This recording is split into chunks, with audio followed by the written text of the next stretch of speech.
Good day, I'm Theodore Henry, and this is your JIS News for Tuesday, September 12, 2023.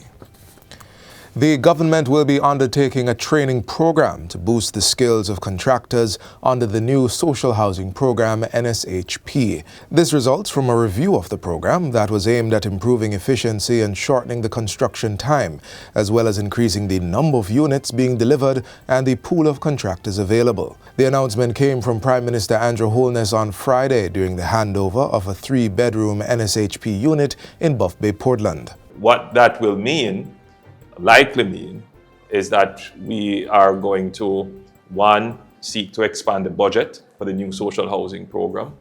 We're also going to increase the number of beneficiaries that we are going to attend to per year. To do this, however, our initial assessment is that we do have a challenge with having contractors. According to Mr. Holness, the intention is for the small contractors to eventually grow into medium and larger contractors able to take on other projects that the government will execute. The approach that the government is going to take is one where we will set up almost an incubator, a training program for small and local contractors, to work with them, to help them develop their skills, develop their project management, their financial management, help them to understand building construction, architecture, engineering, all the relevant skills necessary to pull together small projects like these in a quick and efficient way.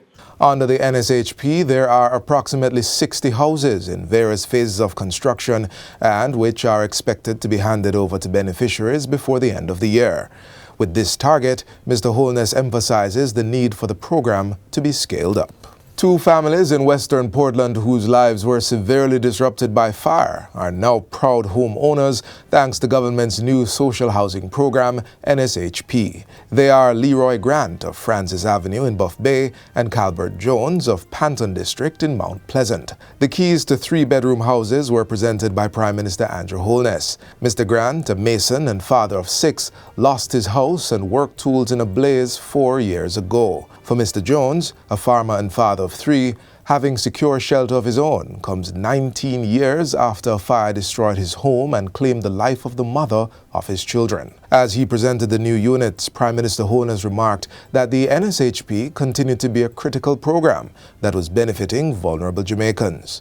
There are many Jamaicans whose housing conditions could be described as substandard, deplorable. However, there are those whose situation is such that they really have no house, no shelter. It is such that they have no means and no prospects of themselves acquiring a home. And not only do they not have shelter, but the current circumstances of their living is extremely uncomfortable and in some cases inhumane. And therefore the program tries to target those persons. The beneficiaries expressed gratitude for the support under the NSHP. Blessed all, and ask God to continue to bless us. That's more house can be distributed. That's each and every one of us can live. Because no man can live under a tree. As of September 8, a total of 157 housing units or 375 rooms have been completed under the program, benefiting over 589 individuals across 50 constituencies.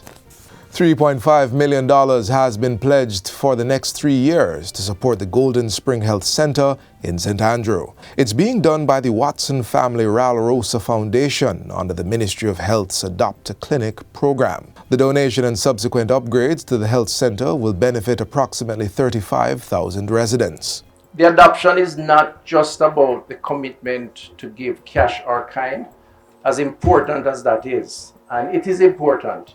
The intention is not to construct buildings with the proceeds from the adoption, but to address some of the small but important things that are necessary for the day-to-day functioning of a facility like this.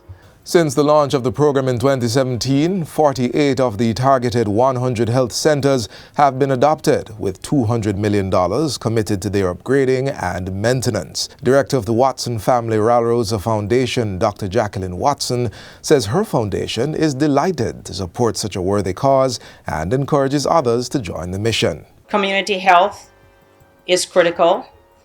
It provides the backbone of healthcare services for communities. And at the center of public health is equity. Equity in healthcare is critical, as all people deserve, regardless of where they're from, who they look like, how they speak, to have access to quality healthcare so that they can live their best lives. The Adopt a Clinic program seeks to leverage the philanthropic support of the private sector and the diaspora to improve the primary healthcare system. The country's post and telecom services, Jamaica Post, is being targeted for e-commerce development and other digital transformation strategies to ensure its sustainability. Minister with responsibility for skills and digital transformation, Senator Dana Morris-Dixon, says this is necessary to properly align the sector to ride the wave of the e-commerce boom. Minister Morris-Dixon was addressing regional postal stakeholders on Monday at the opening ceremony of the 25th Caribbean Postal Union Conference. She informed that Cabinet recently approved an automated counter-management system to advance modernization of postal services across the island. One of the things we're also doing is looking at how we can have our post offices serve as digital support centers. As more of our government services go online, there are many people, especially in rural areas, who do not have access to broadband or who are hesitant to use the technology. And so our vision is to use the post offices as centers where, an older person can go in and deal with whatever services you've now put online and have some support in order to do it. The regional conference, which ends on Friday, is being held to secure profitability and introduce more products and services. Postmaster General Lincoln Allen says the agency is looking forward to discussions with regional partners. So we look forward to the outcomes of these events, in particular, solutions to improve airlift capacity in several Caribbean countries, which will enable greater efficiency in the movement of mail throughout the region and increased global access. And finally, approximately 500 residents, including students from communities in West Central St. Andrew, benefited from free health services on the weekend. The services provided included general health and dental checks, blood pressure, diabetes, and HIV tests, along with the provision of medication. The medical camp was held at the Olympic Gardens Civic Center on Sunday as part of the health fairs being undertaken in all 63 constituencies. It was hosted by the Indian High Commission in Jamaica in collaboration with Prime Minister and Member of Parliament Andrew Holness. The Prime Minister says the health fair was held to address the medical needs of persons in the constituency. This was supposed to be a back-to-school health fair.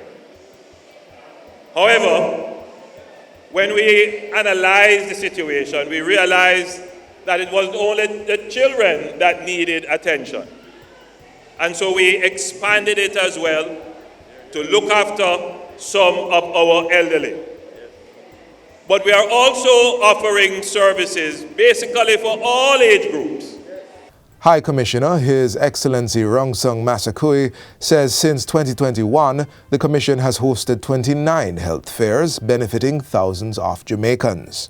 When we send out messages, if they could volunteer, there were 40 doctors registered in 1 week to volunteer. Since then again, we have not looked back. Support for the event also came from All Care Pharmacy and Wellness Center, Andrews Memorial Hospital, and other partners. And that's it for JIS News Today. I'm Theodore Henry. Thanks for watching.